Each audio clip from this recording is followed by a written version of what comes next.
Assalamualaikum warahmatullahi wabarakatuh. Perkenalkan, saya Iwan Iskandar, peserta asal CPNS Provinsi Kalimantan Utara tahun 2022, angkatan 57. Pada kesempatan kali ini, saya akan memaparkan Learning Journal Agenda 1, baik secara sinkronus maupun asinkronus. Pada agenda 1 terdapat 3 materi utama, yaitu wawasan kebangsaan dan nilai-nilai bela negara. Yang kedua, analisis isu kontemporer. Yang keempat, yaitu kesiapsiagaan bela negara. Di dalam wawasan kebangsaan dan nilai-nilai bela negara, yaitu ada bangsa dan negara, konsep bela negara, dan wujud sikap bela negara. Sedangkan analisis isu kontemporer, yaitu ada perubahan lingkungan strategis, isu strategis kontemporer, dan teknik analisis isu. Sedangkan di kesiapsiagaan bela negara, yaitu ada kerangka kesiapsiagaan bela negara, kemampuan awal bela negara, rencana aksi bela negara, dan kegiatan kesiapsiagaan bela negara. Materi selanjutnya yaitu tentang wawasan kebangsaan. Wawasan kebangsaan sendiri dapat diartikan sebagai konsepsi cara pandang yang dilandasi akan kesadaran sebagai warga dari suatu negara dan lingkungannya di dalam kehidupan berbangsa dan bernegara. Dalam wawasan kebangsaan sendiri tidak terlepas dengan adanya sebuah sejarah, di mana pada tanggal 20 Mei 1908 Pergerakan Budi Utomo didirikan.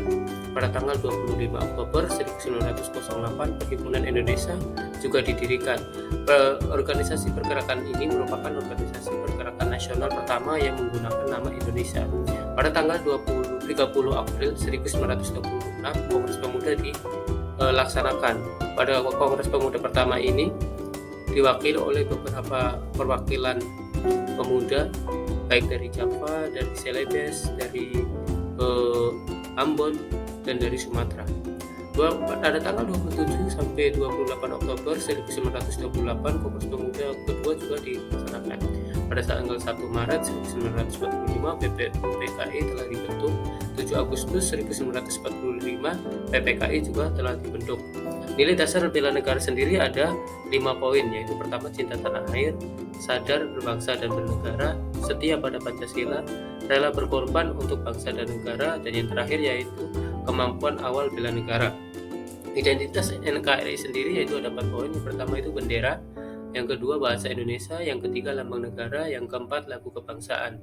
Di sini juga ada 4 konsensus dasar wawasan kebangsaan. Yang pertama yaitu NKRI, Pancasila, Undang-Undang Dasar 1945, dan Bhinneka Tunggal Ika.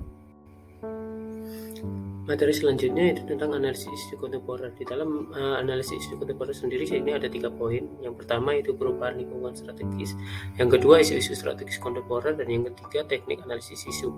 Di dalam perubahan lingkungan strategis itu ada modal intelektual, emosional, sosial, ketabahan, etika, dan moral.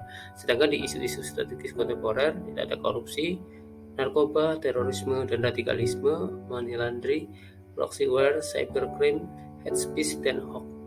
Dan yang ketiga yaitu teknik analisis isu. Di sini ada teknik tapisan isu, teknik analisis isu, dan analisis kesenjangan isu. Dengan mempelajarinya analisis isu kontemporer, diharapkan pegawai negeri sipil atau CPNS bisa menetralisir, minimalisir dampak negatif dari isu-isu yang tidak baik. Materi terakhir yaitu kesiapsiagaan bela negara.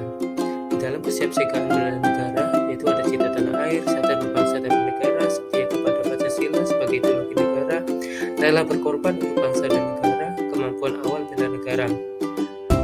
Dengan mempelajari semua agenda 1, diharapkan CPNS dapat memahami wawasan kebangsaan, analisis isu kontemporer, dan kesiapsiagaan bela negara untuk dapat diterapkan